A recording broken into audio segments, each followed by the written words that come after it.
So hello and welcome dear students, আমি তোমাদের প্রিয় মাইন ভাইয়া চলে এসেছি ফিজিক্সের নতুন লেকচার নিয়ে। ইন্ট্রোডাকশনটা খুবই লেম যদিও। তো আমরা প্রিভিয়াস লেকচার পর্যন্ত কাজ শক্তি ক্ষমতা দেখতেছিলাম। কাজ শক্তি ক্ষমতা লেকচার 3 তে আমরা দেখছি ওয়ার্ক ডান বাই গ্র্যাভিটি।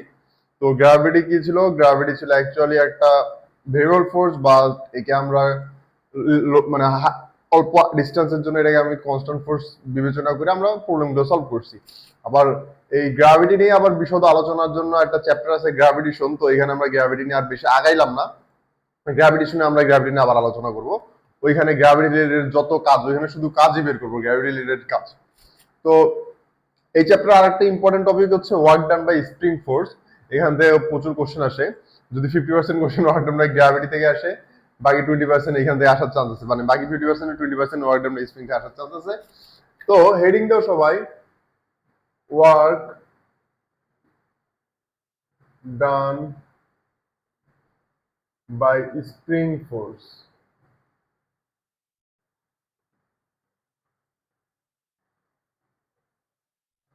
ওকে, তো স্প্রিং অনেক ধরনের দেখতে হয়, বাট আমাদের বইয়ে মূলত হেলিক্যাল স্প্রিং গুলো আছে। হেলিক্যাল স্প্রিং হচ্ছে এই যে এই শেপের স্প্রিং গুলো, এই যে এরকম হেলিক্যাল পাথ, এই পাথটাকে বলা হয় হেলিক্যাল পাথ।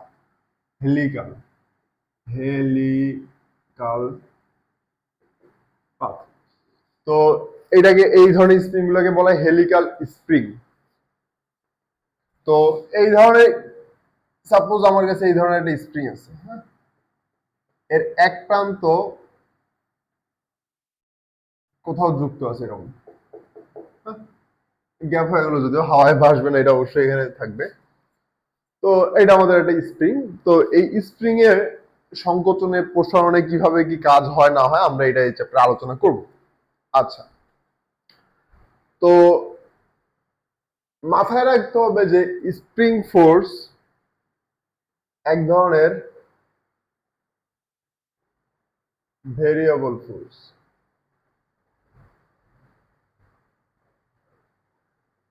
তার মানে এখানে আমরা যত ফর্মুলা দেখবো সেগুলো ওয়ার্ক ডান বাই ভেরিয়েবল ফোর্সের ফর্মুলাই দেখবো।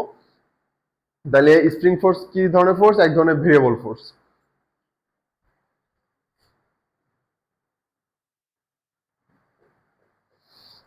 আলহামদুলিল্লাহ।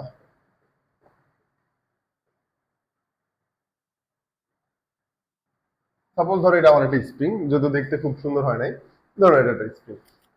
এখন এই স্প্রিংটা নর্মাল অবস্থা আছে, রিল্যাক্সড। একে আমি না টানতেছি না চাপ দিচ্ছি, মানে আমি এটাকে কম্প্রেসও করতেছি না, আবার ইলংগেটও করতেছি না, সংকোচন প্রসারণ কোনোটাই করতেছি না। তাইলে এই স্প্রিং এর যে লেন্থ, এটা হচ্ছে রিল্যাক্সড লেন্থ। এটাকে আমি বলতে পারি রিল্যাক্সড লেন্থ।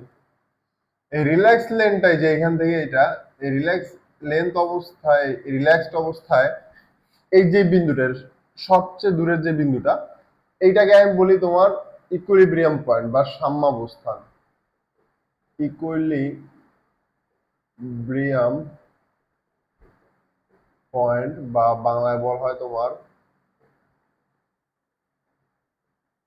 সাম্যাবস্থান, এই রিল্যাক্সড অবস্থার এই লেনটা। তো এই সাম্যাবস্থানে থাকা অবস্থায় এই স্প্রিং এর উপরে আমি কোনো বল টল কিছুই প্রয়োগ করতেছি না। সাপোজ আমি স্প্রিংটাকে টানলাম, এইদিকে টেনে নিয়ে আসলাম, তাহলে টানলে কি হবে?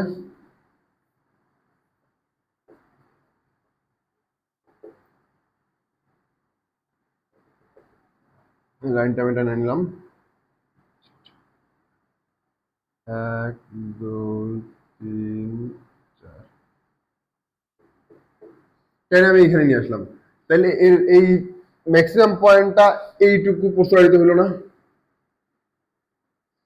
এইটাকে আমি বলতেছি আমার এক্স সংকোচন, এটাকে আমি প্রসারণ বললাম এক্স। তো আমি টাইনা তো ছায়া দিলে তো আবার ব্যাক করবে, টাইনা আমি এখানে রাখলাম না, এ তো আর এখানে থাকবে না, তাই না? আমি ছাড়া দিলে আবার ব্যাক করবে, তার মানে আমি এখানে এই অবস্থায় রাখতেছি, মানে আমি এখানে টাইনাকে ধরে আছি, আমি এখানে হোল্ড করে আছি একে। তো আমি যদি এখানে হোল্ড করে থাকি, তাহলে আমি কোন দিকে বল প্রয়োগ করতেছি? আমি বল প্রয়োগ করতেছি এই যে বাইরের এইদিকে। আমার বল, এটা আমি হচ্ছি এক্সটার্নাল এজেন্ট।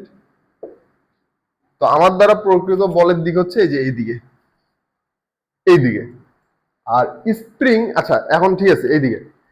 কিন্তু কথা হচ্ছে আমি এইদিকে বল প্রয়োগ করতেছি, স্প্রিংটা এখানে আটকে আছে কেন? আমি ধরে এভাবে বল প্রয়োগ করতেছি, ধরে আছি, মানে আমি অবশ্যই বল প্রয়োগ করতেছি। আমি ধরে একটা স্প্রিংকে আমি এভাবে ধরে আছি, এই কলমটাকে আমি এভাবে ধরে আছি, তার মানে আমি কি বল প্রয়োগ করতেছি না? আমি অবশ্যই বল প্রয়োগ করছি। কতটুকু বল প্রয়োগ করতেছি? গ্র্যাভিটির সমান বল প্রয়োগ করতেছি, এই জন্য কলমটা এখানে, মার্কারটা এখানে রেস্টে আছে, স্থির আছে। তার মানে এ এখানে রেস্টে আছে, তার মানে কি আমার প্রকৃত বলের সমমানের একটা বল এদিকে আছে। যেমন আমি এখানে ধরে আছি, আমি যে বলটা প্রয়োগ করতেছি গ্র্যাভিটিও সেম বল প্রয়োগ করতেছে পৃথিবীর। তো এই স্প্রিংটাও এই অপোজিট দিকে একটা সেম মানের বল প্রয়োগ করতেছে, এইটা হচ্ছে স্প্রিং ফোর্স। তাহলে স্প্রিংটার প্রকৃত বল কোন দিকে? এইদিকে সেম মানের, তাহলে এটাকে আমি বলতেছি এফএস, স্প্রিং ফোর্স। তাহলে একটা জিনিস আমি এখান থেকে খেয়াল করলাম যে আমার এক্সটার্নাল ফোর্স, মানে আমি যে বলটা প্রয়োগ করতেছি, আর স্প্রিং ফোর্স, স্প্রিং যে বলটা প্রয়োগ করছে, দুইটার মান সমান কিন্তু দিক বিপরীত। হ্যাঁ, তাহলে নোট যাও, নোট করে লেখো যে এফ এক্সটার্নাল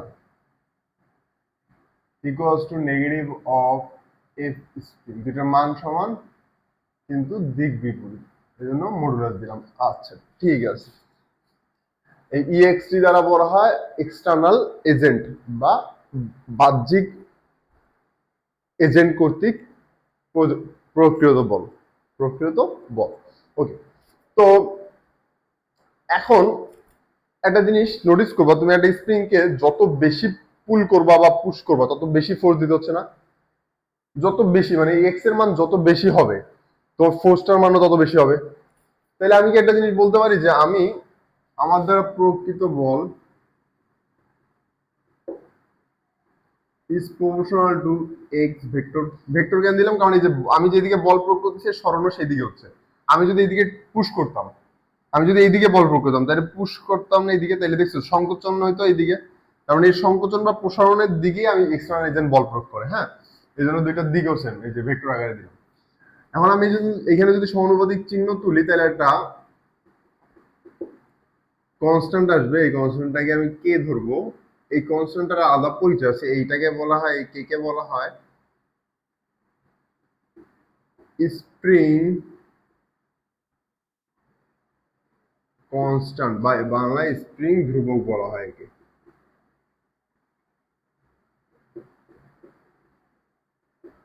ঠিক আছে, এখন এই স্প্রিং কনস্ট্যান্ট বা স্প্রিং ধ্রুবক এর ইউনিট কি?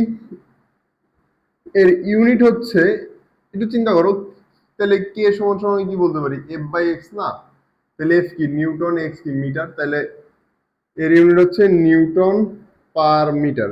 ইউনিট বুঝলাম, তাহলে ডাইমেনশন তুমি বের করতেই পারবে, এইটুকু এরকম তোমার বুদ্ধি আছে। আর যদি বের করতে না পারো পড়াশোনা ছেড়ে দাও, তোমার দ্বারা হবে না কিছু।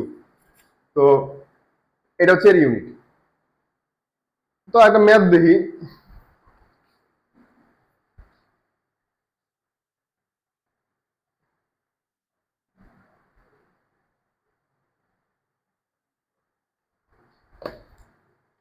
কোশ্চেনটা কিছুটা এরকম যে একটা স্প্রিং একটা ছাদের সাথে আটকানো আছে। তো এই স্প্রিংটাতে আমি একটা বস্তু ঝুলাইছি, 2 কেজি ভর ঝুলাইছি। ভর ঝুলানোতে এই স্প্রিংটা 20 সেন্টিমিটার প্রসারিত হয়েছে। হ্যাঁ, স্প্রিংটা 20 সেন্টিমিটার প্রসারিত হয়েছে। তো বলা হচ্ছে এখানে যে স্প্রিং ধ্রুবক নির্ণয় করো, বা স্প্রিং কনস্ট্যান্ট বের করতে বলছে।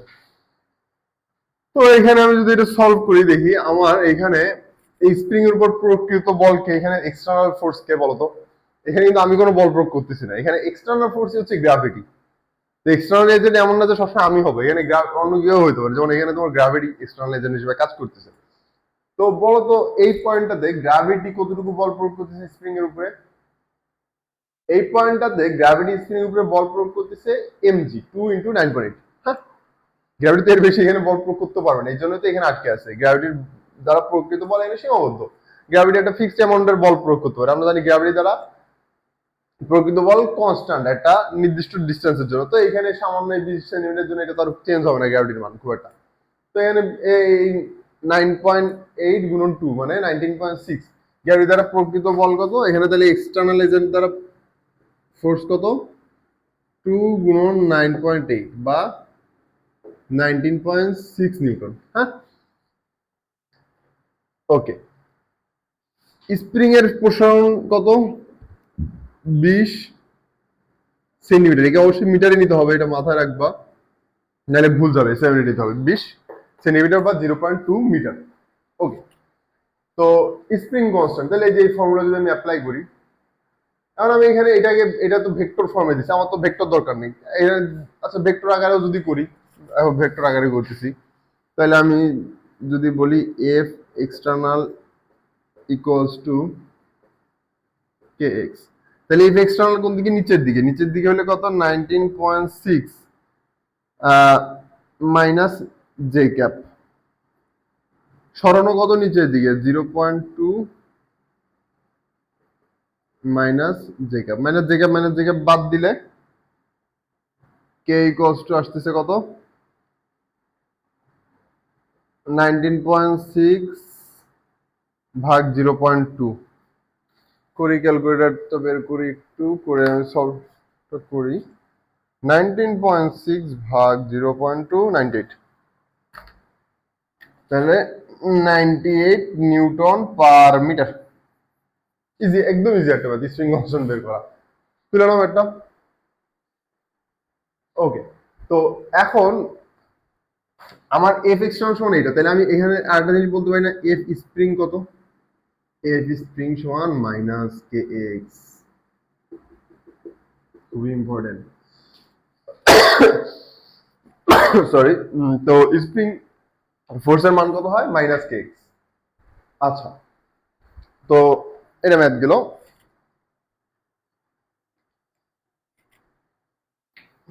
এখানে মাইনাস কেন আসলো, কারণ এই এক্স এবং স্প্রিং ফোর্স পরস্পর বিপরীত দিকে। আমি একটা স্প্রিংকে যখন এই দিকে টানি, স্প্রিং নিজে ওই দিকে একটা বল দেয়। হ্যাঁ, আর আমি যখন টানি তখন আমি যেদিকে বল করতেছি এইদিকেই প্রসারণ হচ্ছে। আচ্ছা, এই স্প্রিং ফোর্স এটা এক ধরনের কিন্তু প্রত্যায়নী বল বা রিস্টোরিং ফোর্স। তোমরা গত লেকচারে হালকা পাতলা এটা বলছি, এটাকে বলা হয় রিস্টোরিং ফোর্স বা প্রত্যায়নী বল। তো প্রত্যায়নী বল কি জিনিস, এটা হচ্ছে কোনো বস্তুর শেপ চেঞ্জ করলে, কোনো বস্তু সাপোজ এটা ধরো, এটা আমি বেন্ড করার, সরি ভাঙ্গাই যাবে, ধরো কোনো বস্তুকে আমি বেন্ড করার ট্রাই করতেছি, যেমন কিছুই তো নাই দেখানোর মতো। সাপোজ ধরো কোনো বস্তুকে আমি শেপ চেঞ্জ করার ট্রাই করতেছি, এরকম করে বেন্ড করার ট্রাই করতেছি। তো ওই বস্তুটা নিজের ভিতরে উদ্ভূত, ওর শেপটা যাতে চেঞ্জ না হয়, মানে শেপটা যদি আবার রিস্টোর হয়, যে বলটা উদ্ভূত হয় ওইটাকে বলে রিস্টোরিং ফোর্স। তো স্প্রিং ফোর্স এক ধরনের রিস্টোরিং ফোর্স বা প্রত্যায়নী বল। আমরা স্প্রিং কে টাইনা প্রসারিত করলাম, স্প্রিং এর যাতে শেপ চেঞ্জ না হয়, ওই জন্য স্প্রিং নিজের শেপ বজায় রাখতে চাওয়ার জন্য একটা নিজের দিকে বল প্রয়োগ করবে, যে আমি যাবো না ওইদিকে। তো এইটাই রিস্টোরিং ফোর্স। ওকে, তো এটা মাথায় রাখবে যে স্প্রিং ফোর্স একটা রিস্টোরিং ফোর্স, বা বাংলায় একে বলা হয় প্রত্যয়নী বল। ওকে, এরপরে নোট দিয়া লেখো,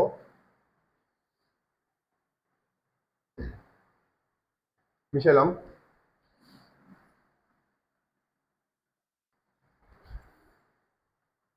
নোট দিয়া লেখো, নোট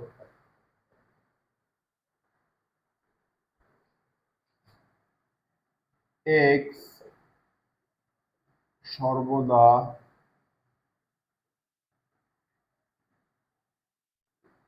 সাম্যাবস্থান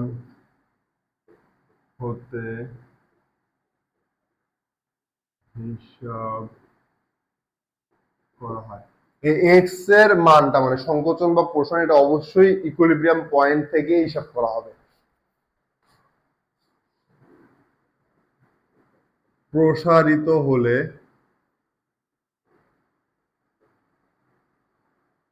এক্স পজিটিভ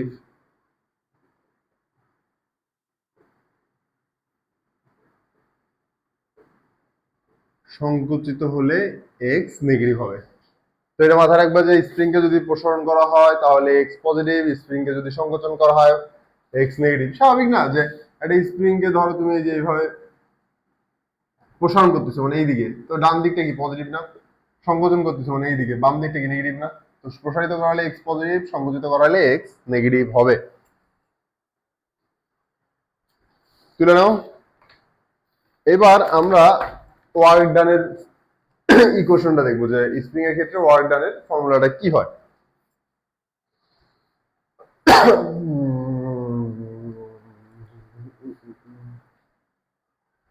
ওকে, তো ফার্স্টে আমি দেখবো work done by external agent.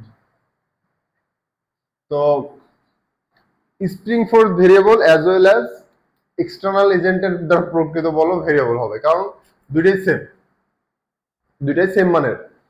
তো এই এক্সটার্নাল এজেন্টের দ্বারা প্রকৃত ফোর্সের মান কত হয়? F external equals to K x. হ্যাঁ, তো এটা একটা ভেরিয়েবল ফোর্স, তাহলে এই ফোর্সের দ্বারা ওয়ার্ক ডানের ফর্মুলা কি হবে? Integration of F DS. মান বসাই, এফ কত? কে এক্স আই ক্যাপ দিলাম, আর এটা কি ডিএক্স আই ক্যাপ দিলাম। এক্স অক্ষ, দুইটাই এক্স অক্ষ বরাবর আছে, ওয়ান ডাইমেনশনাল, তো দুইটাকে আই ক্যাপে এক্স অক্ষে নিয়ে নিলাম। এখন দেখো ইনিশিয়াল পয়েন্ট ধরলাম, ইনিশিয়ালি এ এক্স আই পয়েন্টে ছিল, ফাইনালি এ এক্স এফ পয়েন্টে গেছে। ওকে, এই পয়েন্ট থেকে এই পয়েন্টে গেছে। তো আমি যদি এটা করি, এই ডট করলে কি আসবে? কে এক্স ডিএক্স, তাহলে integration of k x dx x i x f equals to করলে আসবে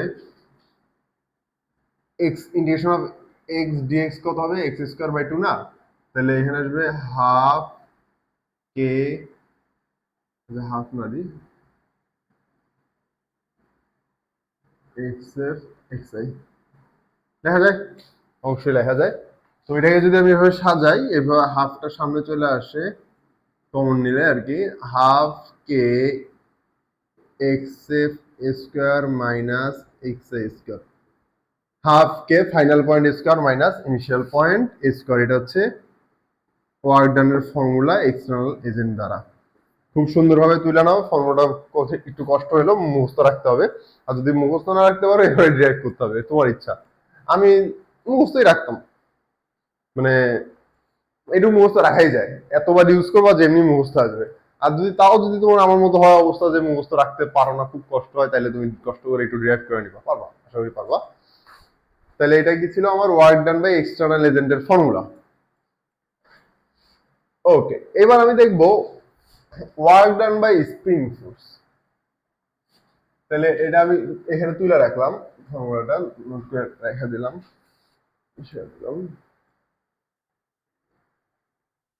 তো এবার এই হেডিংটা ওয়ার্ক ডান বাই স্প্রিং, তাহলে আমি work done by external agent কি দেখলাম? হাফ কে X square into X square. এখন এটার মানে হচ্ছে ধরো সাপোজ, হ্যাঁ,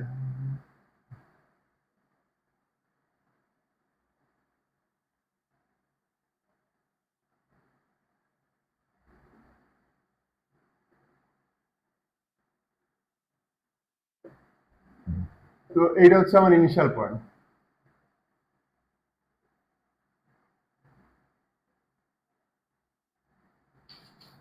এখান থেকে একে এখানে নিয়ে আসছি, তার মানে এইটা হচ্ছে আমার ফাইনাল পয়েন্ট। মানে এ ইনিশিয়ালি কিছুটা সংকুচিত বা প্রসারিত অবস্থায় ছিল, ওইখান থেকে আমি আবার ফাইনালি কিছুটা সংকুচিত বা প্রসারিত অবস্থায় নিয়ে গেছি। তো এইটাই হচ্ছে যে এই ফর্মুলা, যদি এইখান থেকে এই পয়েন্ট থেকে এই পয়েন্ট, এটা ইনিশিয়াল পয়েন্ট থেকে ফাইনাল পয়েন্টে নিয়ে যাওয়া হয়, তাহলে এই এক্সটার্নাল এজেন্ট এই যে এই পরিমাণ কাজটুকু করে। হ্যাঁ, ওকে। তো এবার দেখবো work done by spring force, তাহলে এখানে কি W equals to integration of এবার স্প্রিং ফোর্স, তার মানে এখানে স্প্রিং ফোর্সের ফর্মুলা ইনিশিয়াল ফাইনাল, এখানে কি আসে মাইনাস কে এক্স, তাই না, i cap dx i cap, এটা করলে আসবে মাইনাস হাফ কে এক্স এর স্কয়ার এক্স আই স্কয়ার, করে দেখতে পারো যদি ট্রাস্ট ইস্যু থাকে। তো এটা হচ্ছে স্প্রিং ফোর্স দ্বারা কৃত কাজের ফর্মুলা। দেখছো এটা কি কিছুটা হচ্ছে negative of work done by external agent না, ঠিক আছে, জাস্ট ওইটাই সামনে একটা মাইনাস বলবে। যেমন আমি এর আগে দেখছি কি ওয়ার্ক ডান বাই গ্র্যাভিটি কত মাইনাস এমজিএইচ, আর এক্সটার্নাল এজেন্ট মানে মহাকর্ষ বলের বিপরীতে কাজ কত এমজিএইচ। গত লেকচারে দেখছি না যে গ্র্যাভিটি দ্বারা কৃত কাজ মাইনাস এমজি আসে, মাইনাস এমজিএইচ আসে, আর এক্সটার্নাল এজেন্ট দ্বারা কৃত কাজ প্লাস এমজিএইচ আসে। সেম অ্যাজ এখানে হচ্ছে স্প্রিং ফোর্স দ্বারা কৃত কাজ minus half K X F square minus X I square, আর হচ্ছে এক্সটার্নাল এজেন্টের ক্ষেত্রে মাইনাসটা থাকে না। হ্যাঁ, ওকে। তো তুলে নাও। এইবার যে জিনিসটা দেখবো সেটা হচ্ছে potential energy, spring potential energy, heading দাও।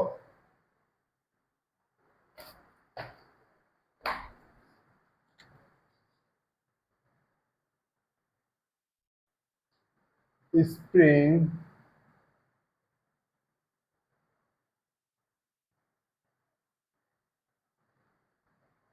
পটেনশিয়াল এনার্জি, আচ্ছা বিভব শক্তি বা স্প্রিং বিভব শক্তি। তো গত লেকচারে আগের লেকচারে আর গত লেকচারেও আমরা জানতে পারছি যে বিভব শক্তি কাদের জন্য অ্যাভেলেবেল, শুধুমাত্র অনলি ফর কনজারভেটিভ ফোর্সেস, শুধুমাত্র সংরক্ষণশীল বলের ক্ষেত্রে বিভব শক্তি টার্মটা ডিফাইন্ড। অন্যান্য বলের ক্ষেত্রে যেমন ঘর্ষণ, সান্দ্রতা, এইসব অসংরক্ষণশীল বল বা ডিসিভিটিভ ফোর্সের ক্ষেত্রে ঘর্ষণ বিভব শক্তি হয় না, এদের দ্বারা কৃত কাজ মানে শক্তি আকারে জমা থাকে না। তাহলে স্প্রিং ফোর্স কি ধরনের ফোর্স? একটা কনজারভেটিভ ফোর্স। আমরা দেখছি যখন কনজারভেটিভ ফোর্স শিখছি, তাহলে স্প্রিং ফোর্সের ক্ষেত্রে কি আমাদের বিভব শক্তির টার্মটা থাকবে। আর এইটুক গত লেকচারে জানতে পারছি যে বিভব শক্তি কি, it is the negative work done by conservative force. তাহলে এখানে কনজারভেটিভ ফোর্স কি? Spring force. এক্সটার্নাল ফোর্স তো কনজারভেটিভ ফোর্স না, তাহলে এখানে negative of work done by spring force হবে। তাহলে এখানে পটেনশিয়াল এনার্জি, আচ্ছা এখানে আমি ডেল ইউ লিখছি, সেটার মিনিং বোঝাচ্ছি। Change in potential energy equals to negative of work done by spring force. আর work done by spring force কত ছিল? W S equals to minus half K x এর স্কয়ার মাইনাস এক্স এর square. তাহলে এই minus মাইনাসে plus হবে half কে x এর স্কয়ার মাইনাস এক্স এর স্কয়ার। তার মানে এটাই হচ্ছে তোমার ওয়ার্ক ডান বাই এক্সটার্নাল ফোর্সের সমান। তাহলে এখানে change in potential energy equals two এটা। আচ্ছা এখন আমি ডেল ইউ কেন দিলাম, এটা মাথায় রাখবা যে আমরা বিভব শক্তির ক্ষেত্রে শুধুমাত্র পরিবর্তন হিসাব করতে পারি। যেমন গতিশক্তির আমরা এক্সাক্ট ভ্যালুটা বের করতে পারি যে হাফ এমভিএস করে হবে গতিশক্তি, কিন্তু বিভব শক্তির ক্ষেত্রে আমরা কিন্তু সবসময় পরিবর্তন হিসাব করি। আমরা এতদিন আমাদের অনেক বড় একটা মিসকনসেপশন ছিল যে আমরা বিভব শক্তির মেবি অ্যাকচুয়াল ভ্যালু আমরা কাউন্ট করতে পারি, বাট পাই না। আমরা বিভব শক্তির অ্যাকচুয়াল ভ্যালু কখনো মেজার করতে পারি না, আমরা হচ্ছে পরিবর্তন হিসাব করতে পারি। লেখা নাও যে বুঝাই দিচ্ছি, সমস্যা নেই। বিভব শক্তির ক্ষেত্রে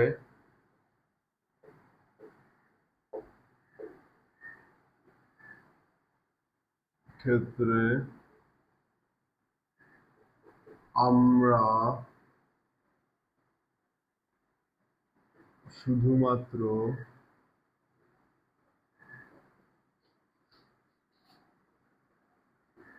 পরিবর্তন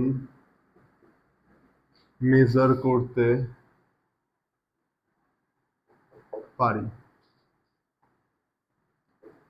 কিন্তু আমরা যখন গতিশক্তি বিভব শক্তি শিখবো তখন আবার এগুলো দেখবো, সমস্যা নাই। বাট এখনো লাগবে আমাদের একটু, এই জন্য জানাচ্ছি। গতিশক্তির ক্ষেত্রে আমরা এক্সাক্ট ভ্যালু মেজার করতে পারি। এখন অনেকের মনে অনেক কনফিউশন জাগতেছে, আস্তে আস্তে আমি ডাউট সব ক্লিয়ার করবো, যত ডাউট হচ্ছে সব ক্লিয়ার করবো। তো দেখো আমরা 9-10 যখন শিখছিলাম, ধরো একটা বস্তু এটা ভূমিতে আছে, হ্যাঁ,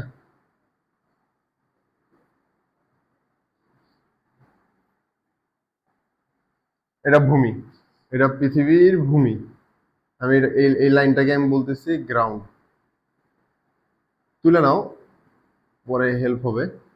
তো একটা বস্তু গ্রাউন্ডে আছে, তাহলে এর বিভব শক্তি কত আমরা ধরি 0, তাই না? তাহলে এইখানে বিভব শক্তি কত?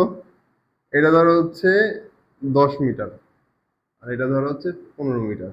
তাহলে এইখানে বিভব শক্তি কত হবে? -mg × 10। আর এই পয়েন্টে বিভব শক্তি কত হয় ধরি আমরা? +mg × 15। হ্যাঁ, তো এই জিনিসগুলো যে আমরা বের করতেছি, দেখছো ভূমিতে কি বিভব শক্তি 0 হইলে আবার এখানে বিভব শক্তি ঋণাত্মক হয়ে যাচ্ছে। তো জিনিসগুলো অদ্ভুত না? তো জিনিসগুলো বিভব শক্তি এইরকম না, বিভব শক্তি হচ্ছে এক অবস্থা থেকে আর এক অবস্থায় নিতে, এক অবস্থা থেকে আর এক অবস্থায় নিতে তোমার কনজারভেটিভ ফোর্স যে কাজটা করে তার নেগেটিভ মান। যেমন এইখান থেকে এইখানে আসতে, ধরো মহাকর্ষ বল দ্বারা কৃত কাজ কত? mg × 10, তাহলে এর নেগেটিভ মান কত হয়েছে? -mg10। এইখান থেকে এইখানে যাইতে ওয়ার্ক ডান বাই গ্র্যাভিটি কত? -mg × 15, তাহলে বিভব শক্তি কত? mg × 15। তো এই ফর্মুলাটা যে আসছে, যে বিভব শক্তি U = mgh, এটা কিন্তু অ্যাকচুয়াল ফর্মুলা না, এটা হচ্ছে আমরা ইউজ করি জাস্ট অল্প হাইটের জন্য। এটা হচ্ছে জাস্ট অল্প হাইট এর জন্য প্রথমত। আর দ্বিতীয়ত এটার অ্যাকচুয়াল ফর্মুলা এটা না, এটার অ্যাকচুয়াল ফর্মুলা আমরা মহাকর্ষে দেখবো ক্লিয়ারলি যে বিভব শক্তির ফর্মুলা কেমন হয়। এইটা আমরা যেটা লিখি এটা হচ্ছে অ্যাকচুয়ালি বিভব শক্তির পরিবর্তন, যে এইখানে 0 হইলে এইখানে হবে mgh এই উচ্চতায়। হ্যাঁ, তো আমরা একটাকে 0 ধরে নিই যে গ্রাউন্ডে বিভব শক্তি 0, কিন্তু গ্রাউন্ডে কি বিভব শক্তি অ্যাকচুয়ালি 0? জানি না, গ্রাউন্ডে অনেক কিছু হইতে পারে, গ্রাউন্ডে x হইতে পারে। ধরো একটা কোশ্চেন দেখাই। কোশ্চেনটা হচ্ছে এরকম,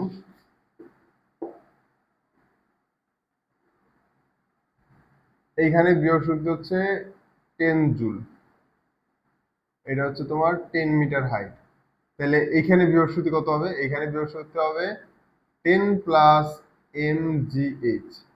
তো আমরা এই যে mgh টা লিখি না, এটা জাস্ট পরিবর্তনটা লিখি বিভব শক্তির। হ্যাঁ, তুমি যখন এই যে question energy initial equals to energy final, energy initial equals to energy final, energy initially কি বিভব শক্তি লিখতা? ধরো একটা ম্যাথ দেখাই,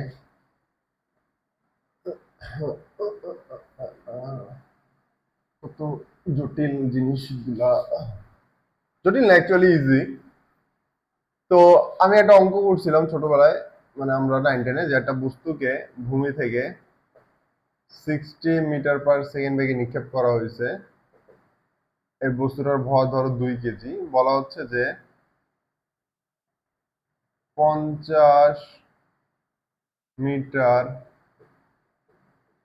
উচ্চতায় বেগ কত? তো এই ধরনের অঙ্কগুলো আমরা একটা সিস্টেমে করা শিখছিলাম, সেটা হচ্ছে energy initial equals to energy final. এটা কি?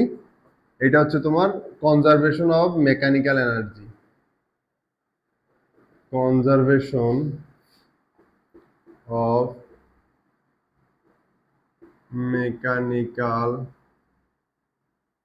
এনার্জি।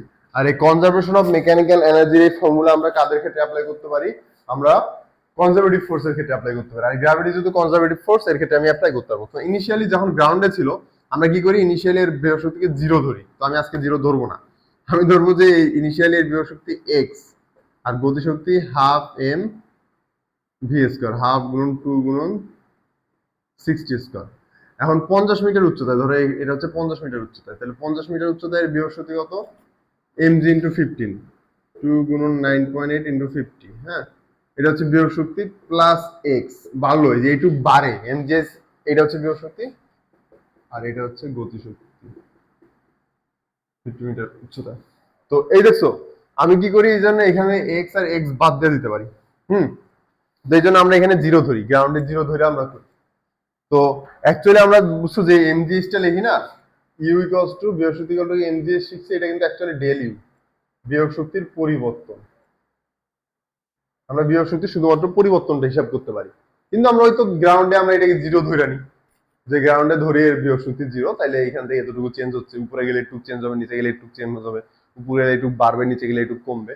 ওকে, তো এটা মাথায় ঢুকছে আশা করি, যে বিয়োগ শক্তির ক্ষেত্রে আমরা জাস্ট পরিবর্তন হিসাব করি, আর গতি শক্তির ক্ষেত্রে এক্সাক্ট ভ্যালুটাই আমরা হিসাব করতে পারি। ওকে, তো আমি এখন আমাদের স্প্রিং এ ফেরত আসি। স্প্রিং এর ক্ষেত্রে আমি দেখছি তাহলে বিয়োগ শক্তির পরিবর্তন এইটা, এটা হচ্ছে আমার কি বিয়োগ শক্তির পরিবর্তনের ফর্মুলা, এই জিনিসটা। এখন যেমন আমরা এখানে হচ্ছে গ্রাউন্ডে জিরো ধরছি, তেমনি স্প্রিং এর ক্ষেত্রে ইকুইলিব্রিয়াম পয়েন্টের ক্ষেত্রে ইকুইলিব্রিয়াম পয়েন্টে পটেনশিয়াল এনার্জি জিরো ধরা হয়। তো লেখো potential energy at equilibrium of a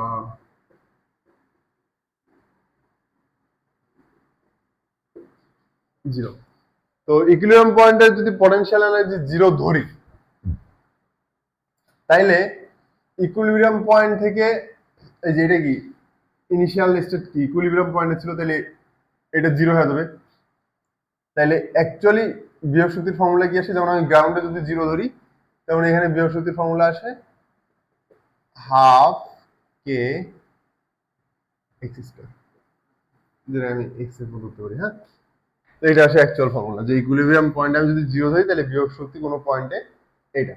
তাহলে অ্যাট স্প্রিং এর ক্ষেত্রে যে কোনো পয়েন্টে বিয়োগ শক্তির ফর্মুলা হচ্ছে এই যে এটা হচ্ছে যে কোনো পয়েন্টের বিয়োগ শক্তির ফর্মুলা। এখানে আমি জিরো বসাতে, তাহলে ইকুইলিব্রিয়ামেরটাও চলে আসলো যে জিরো। ঠিক আছে, ওকে, এটা ম্যাথ করলে সব ক্লিয়ার হবে। হুম,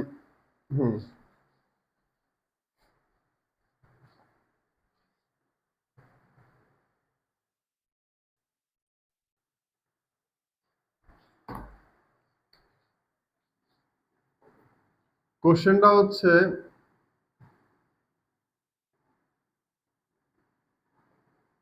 100 নিউটন/মিটার স্প্রিং ধ্রুবক বিশিষ্ট একটি স্প্রিংকে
তো বলা হচ্ছে 10 নিউটন/মিটার স্প্রিং ধ্রুবক বিশিষ্ট একটি স্প্রিং এর সাম্যাবস্থান হতে প্রথমে 10 সেন্টিমিটার প্রসারিত করা হলো এবং পরবর্তীতে আরো 5 সেন্টিমিটার প্রসারিত করা হলো। উভয় ক্ষেত্রে বিয়োগ শক্তি পরিবর্তন ও বিয়োগ শক্তি নির্ণয় করো। কোশ্চেনটা কিছুটা এরকম। তো ধরো এটা একটা স্প্রিং ছিল, এর সমঅবস্থান। তো এটা প্রথমে ছিল 10 সেন্টিমিটার, পরে একে টাইনা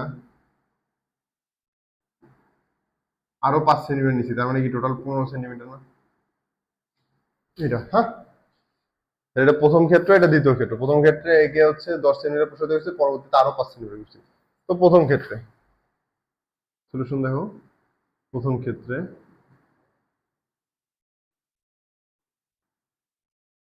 তো প্রথম ক্ষেত্রে বিয়োগ শক্তির পরিবর্তন ডেল ইউ,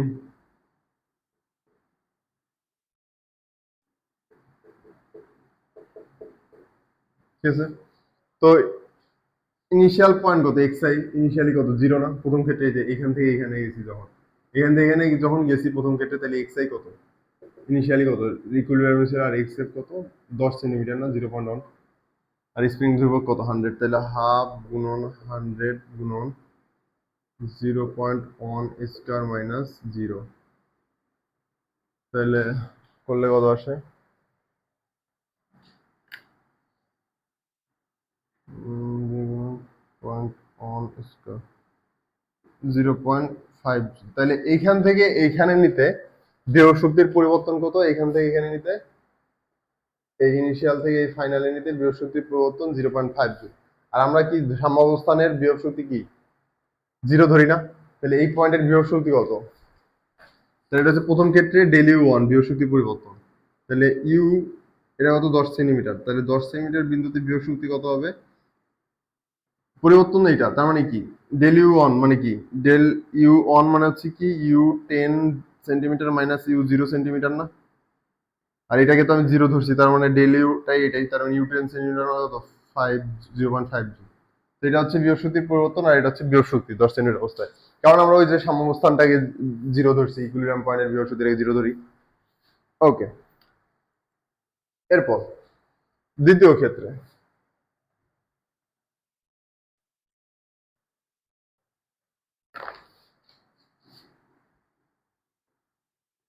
তো দ্বিতীয় ক্ষেত্রে কি, এই পয়েন্ট থেকে 10 সেন্টিমিটার প্রসারণ অবস্থা থেকে 15 সেন্টিমিটার নিয়ে গেছি, তার মানে এখানে ইনিশিয়ালি কত, 0.1, আর এটা কত, 0.15।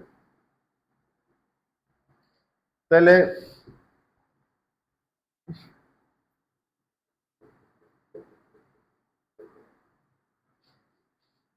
0.15 স্কয়ার মাইনাস 0.1 স্কয়ার, তাহলে 0.15 স্কয়ার মাইনাস 0.1 স্কয়ার গুণন 50, 0.625 জুল। তাহলে এটা হচ্ছে ডেল ইউ টু, দ্বিতীয় ক্ষেত্রে বিভব শক্তির পরিবর্তন। এইখান থেকে এখানে নিয়ে যেতে বিভব শক্তি এতটুকু, বিভব শক্তি আরো পরিবর্তিত হয়েছে। হ্যাঁ, তাহলে এটা কিন্তু বিভব শক্তি পাবো না। এখন এই 15 সেন্টিমিটার পয়েন্টে বিভব শক্তি কত? তাহলে 15 সেন্টিমিটার পয়েন্টে বিভব শক্তি হচ্ছে, আগের বার কত আসছিল অ্যান্সার? আচ্ছা হোক, সমস্যা নেই। তো এবার you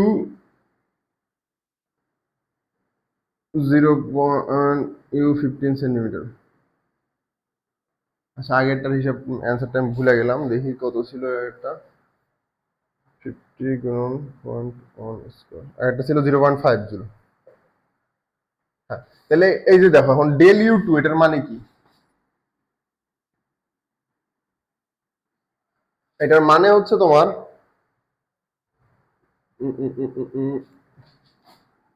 you 10 centimetre, sorry, U 15 centimetre minus U 10 centimetre. তাহলে ইউ 15 সেন্টিমিটার মানে কি, এই যে এটার সাথে এটা, তাই না? তাহলে এটা যদি যোগ করি, এটার সাথে এটা যদি যোগ করি, কত আসে? 0.5 প্লাস 0.625, 1.125 জুল। তাহলে এইখান থেকে এইখানে নিতে বিভব শক্তির পরিবর্তন হচ্ছে এইটা, এইটুকু হচ্ছে বিভব শক্তি এক্সট্রা বাড়ছে।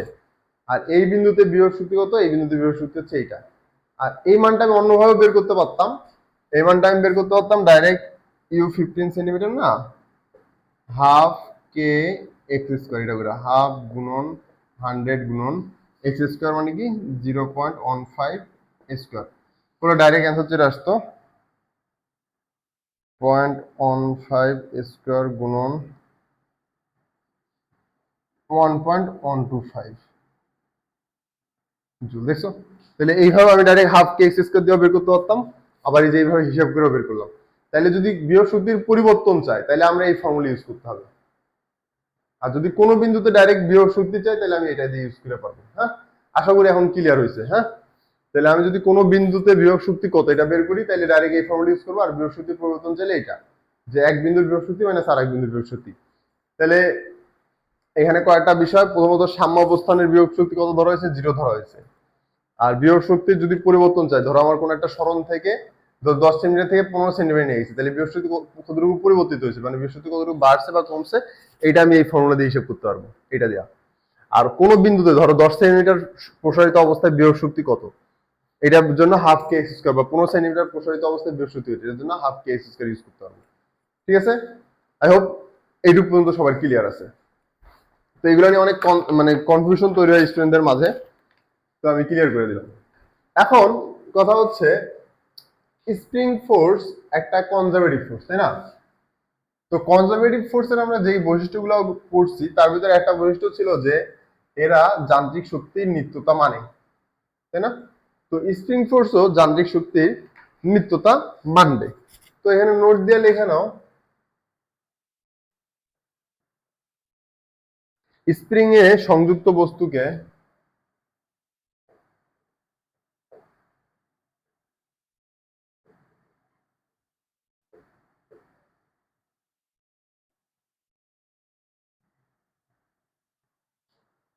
মুক্তভাবে দুলতে দেওয়া হলে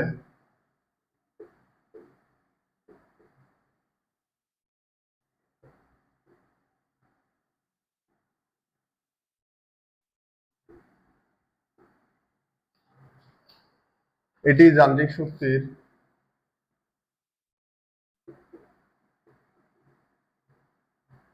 যান্ত্রিক শক্তির নিত্যতা মেনে চলবে,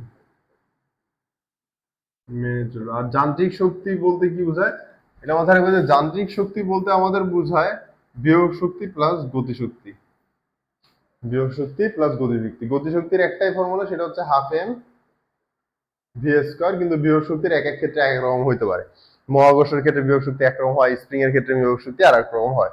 ওকে, তাহলে এখানে আমি এটা লিখতে পারি U one plus K one equals to U two plus K two, বা energy initial equals to energy final, U one equals to U two. ঠিক আছে, বা এটাকে UI plus K I equals to U two plus K UF plus K F এভাবে লেখা যায়, যেভাবে ইচ্ছে তুমি লেখো, যে এই স্টেটমেন্ট আর কি লেখা যায় এইভাবে। তো কিছু ম্যাথ করলে আরো ক্লিয়ার হবে, তো তোমরা এটা সুন্দরভাবে তুলে নাও। একটা ম্যাথ দেখি, যান্ত্রিক শক্তি নিত্যতা রিলেটেড একটা ম্যাথ দেখি। তাহলে স্প্রিং পটেনশিয়াল এনার্জি, এটা হচ্ছে চেঞ্জ ইন পটেনশিয়াল এনার্জি, আর শুধু পটেনশিয়াল এনার্জি কত, হাফ কে এক্স স্কয়ার।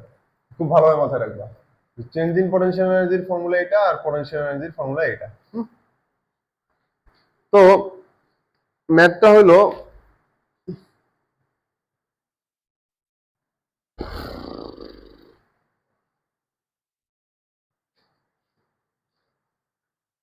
আমার একটা সারফেস আছে, সারফেসটা ফ্রিকশনলেস,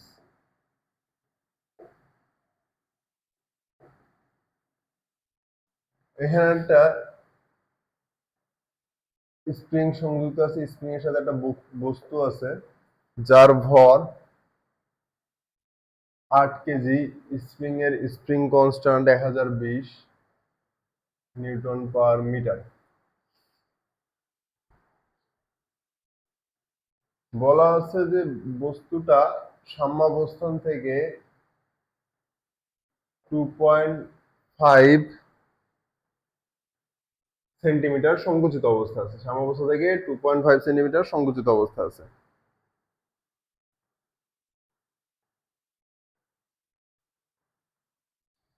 এটা হচ্ছে আমার সাম্যাবস্থা। তো কোশ্চেনটা হচ্ছে ব্লকটিকে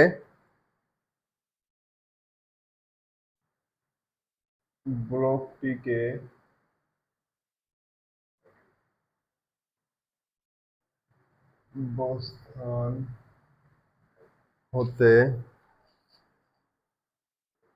2.5 সেন্টিমিটার সংকুচিত করে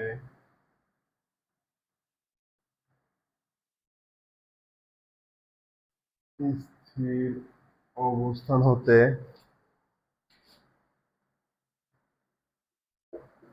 ছেড়ে দেওয়া হলে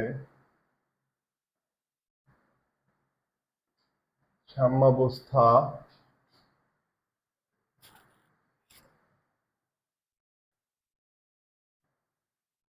অতিক্রমকালে গোলকটির বেগ নির্ণয় করো। ঠিক আছে, তো ইনিশিয়ালি এই পয়েন্টে আছে ব্লকটা, এই পয়েন্টে ব্লকটা কিসে আছে, রেস্টে আছে। তো আমি এখন ব্লকের উপরে যান্ত্রিক শক্তির নিত্যতা যদি অ্যাপ্লাই করি, তাহলে কি U I plus K I equals to U F plus K F. হ্যাঁ, তো ইনিশিয়ালি এখানে স্প্রিং পটেনশিয়াল এনার্জি কত, হাফ কে এক্স স্কোয়ার। কে এর মান কত 1020, এক্স এর মান কত মাইনাস 2.5/100, 2.5 সেন্টিমিটার না, এটাকে মিটার নিলাম। আর মাইনাস কেন আসলো, কারণ এই যে নেগেটিভ, যদিও স্কোয়ার করলে এটা পজিটিভ হবে আলটিমেটলি, আমাদের মাথা ব্যথা নেই। প্লাস গতি শক্তি শূন্য, কারণ রেস্টে ছিল। ইকুইলিব্রিয়াম পয়েন্টে আমরা কি জানি, বিভব শক্তি 0 প্লাস গতি শক্তি কত হবে, ব্লকটার হাফ গুণন এম ভি স্কোয়ার। এম কত, ব্লকটার উপর 8 কেজি গুণন ভি স্কোয়ার। তাহলে আমি যদি এটা হিসাব করি, হিসাব করলে পাবো 2.5/100 স্কোয়ার গুণন 1020 ভাগ 8 রুট ওভার অ্যান্সার।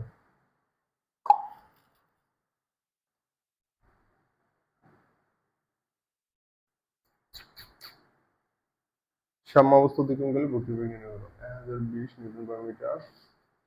তোমরা একটু হিসাব করো, আমি একটু চেক করি অ্যান্সারটা।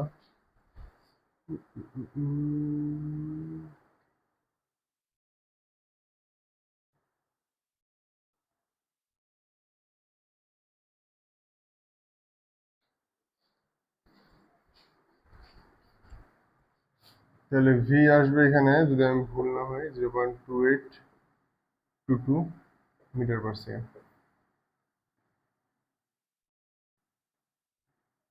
এরকম কিছু একটা আসবে। তো খুব ইজি একটা ম্যাথ ছিল। এটা হচ্ছে তোমার যান্ত্রিক শক্তি নিত্যতা রিলেটেড ম্যাথ, বিভব শক্তি এবং গতি শক্তি রিলেটেড। ওকে, তো এইখানে এই টপিকের একটা লাস্ট ম্যাথ, এই ম্যাথটা করলে এই টপিকটা আমাদের মোটামুটি কভার হবে। তো ম্যাথটা তুলো। আচ্ছা, তার আগে একটা ইম্পর্টেন্ট জিনিস, এই জিনিসটা মাথায় রাখবা যে একটা স্প্রিং, সাপোজ সাপোজ একটা স্প্রিং, হ্যাঁ,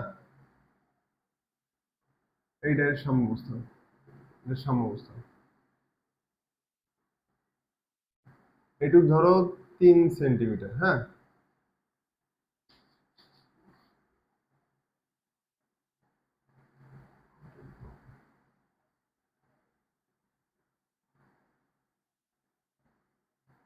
এইটুকু ধরো 3 সেন্টিমিটার, হ্যাঁ।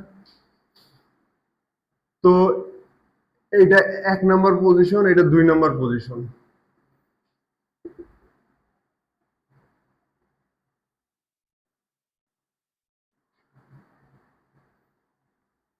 এটা ধরো হচ্ছে তোমার 7 সেন্টিমিটার। এটা 3 নাম্বার পজিশন, তোলো এটা তোলো। তো এটা মনে রাখবা যে W1 থেকে 2 ইকুয়ালস টু W1 থেকে 3 ইকুয়ালস টু W2 থেকে 3। মানে এই 3 সেন্টিমিটার সংকুচিত অবস্থান থেকে 7 সেন্টিমিটার প্রসারিত অবস্থায় যাইতে যেটুক কাজ করা লাগছে, 3 সেন্টিমিটার প্রসারিত থেকে 7 সেন্টিমিটার প্রসারিত অবস্থায় যেতেও সেম কাজ করা লাগে। এখন তো মনে কর ভাই এইখান থেকে এতগুলো পথ ট্রাভেল করে আমি এইখানে আসছি, তাই না? এই বরাবর পয়েন্টটাতে আসছি 7 সেন্টিমিটার, কিন্তু আবার এইখান থেকে জাস্ট এইটুক পথ ট্রাভেল করে এখানে আসছি, তো উভয় ক্ষেত্রে কৃত কাজ সেম কেমনে? তো এরকম মাথায় রাখবো যে 3 সেন্টিমিটার সংকোচন থেকে আমি যদি এই বস্তুটাকে ছাইড়া দিতাম, তাহলে এই কিন্তু এই 3 সেন্টিমিটার এইভাবে দুলতে থাকতো, এইটুক তোমার কোনো কাজ করাই লাগতো না, নিজেই এইটুকু আসতে পারে। এভাবে 3 সেন্টিমিটারই দুলতে থাকে, এসএসএম করতে থাকে। তোমরা যখন সহজ সন্ধি স্পন্দন গতি পড়বা তখন জানবা যে একটা স্প্রিংকে এক্স পরিমাণ টাইনা যদি আমি ছাড়া দিই, তাহলে ওই এক্স এর ভিতরে এইভাবে দুলতে থাকে, up and down, to and fro করতে থাকে। তাহলে এটা মাথায় রাখবা যে 3 সেন্টিমিটার সংকোচন থেকে 3 সেন্টিমিটার প্রসারণ আসতে তোমার কোনো বাইরে থেকে কাজ করতে হয় না, ওই নিজে এইটুকু নিজে চলে আসতে পারে। এরপরে তোমার আলটিমেটলি এইটুকু আনতে কাজ করা লাগছে, তাইলে বুঝছো? তাহলে তোমার এইখান থেকে এখানে আসতে যা কাজ করতে হয়, এইখান থেকে এখানে আসতে সেম পরিমাণ কাজ করতে হয়েছে। ম্যাথমেটিক্যালি যদি দেখি তাহলে কি হবে? তো প্রথম ক্ষেত্রে W1 থেকে 3 হাফ কে 0.07 স্কোয়ার মাইনাস -0.03 স্কোয়ার না? তাহলে আলটিমেটলি এটা কত? হাফ কে মাইনাস মাইনাস প্লাস না? এটা 1 থেকে 3 তে। এবার W2 থেকে 3 হাফ কে 2 থেকে 3 কত? 0.07 স্কোয়ার মাইনাস 0.03 স্কোয়ার। দেখছো তো দুইটা ম্যাথমেটিক্যালিও সেম চলে আসলো না এই ফর্মুলা অ্যাপ্লাই করলে? বুঝছো? তো এটাই তুলে নেওয়া যে খুব সুন্দর হবে যে এ সংকোচন অথবা প্রসারণ যাই হোক না কেন, এই যে যদি মানটা সেম হয় এক্স আই আর এক্স এফ এর, তাহলে দুই ক্ষেত্রেই সেম কাজ। এই 3 সেন্টিমিটার সংকোচন থেকে 7 সেন্টিমিটার প্রসারণে যাইতে যা কাজ, 3 সেন্টিমিটার প্রসারিত অবস্থা থেকে 7 সেন্টিমিটার প্রসারিত অবস্থা যেতেও সেম কাজ। হ্যাঁ, তো এটা খুবই ইম্পর্টেন্ট একটা টপিক। মানে আর একটা জিনিস এখানে ক্লিয়ার হয়ে গেল যে এই যে 3 সেন্টিমিটার সংকোচন থেকে 3 সেন্টিমিটার প্রসারণ অবস্থা নিজেই যেতে পারে, বাইরে থেকে কিছু করা লাগে না, ও নিজেই দুলাদুলি করতে থাকে। ওকে, তো এখন আমি ম্যাথটা করি। ম্যাথ ইজি, ম্যাথ কঠিন কিছুই না এটা। কোশ্চেনটা হচ্ছে যে আমার এখানেও একটা স্প্রিং আছে, স্প্রিং কিন্তু আমরা আবারও পাবো। তোমার যখন আমরা সহজ সন্ধিতে স্পন্দন গতি পাবো তখন এখানেও স্প্রিং আছে। এটা হচ্ছে সাম্যাবস্থান বলা আছে, এটা হচ্ছে সাম্যাবস্থান। Spring constant 2200 newton per metre, 2200 newton per metre. তারপর কোশ্চেনটা হচ্ছে ব্লকটির ওপর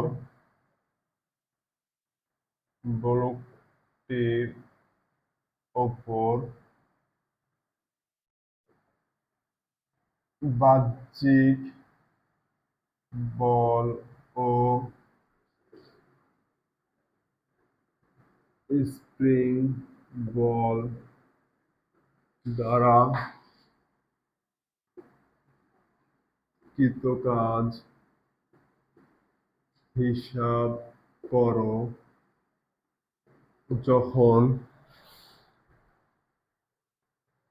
1 নম্বরে xi ইকুয়ালস টু 0 থেকে xf equals to 0.15 metre A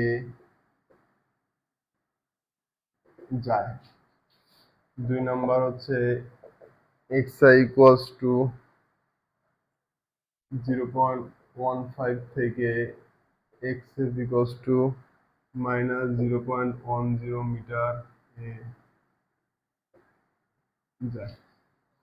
ওকে, তো প্রথম ক্ষেত্রে তো এবার কি বলছে? বাহ্যিক বল স্প্রিং বল উভয় দ্বারা চাইছে। তাহলে আমি যদি বলি বাহ্যিক বল দ্বারা তাহলে half K X F square minus X A square, তাহলে হাফ গুণন স্প্রিং কনস্ট্যান্ট মানে 2200, এক্স এফ কত? তাহলে এটা ক্যালকুলেট করলে আসবে হচ্ছে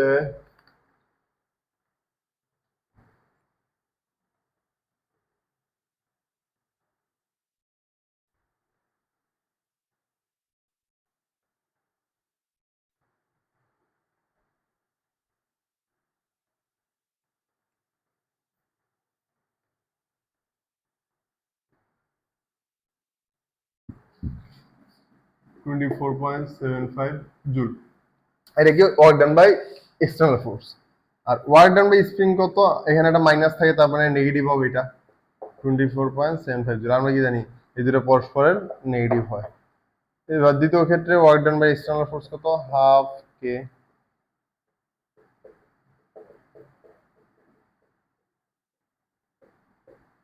এইবার এক্সএফ কত, এই যে এইটা, আর ইনিশিয়াল এইটা, তাহলে মাইনাস 0.10 স্কয়ার মাইনাস 0.15 স্কয়ার, তাই না?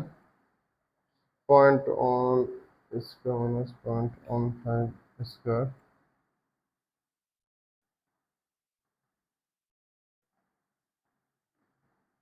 ইকুয়ালস টু কত, মাইনাস 13.75 জুল।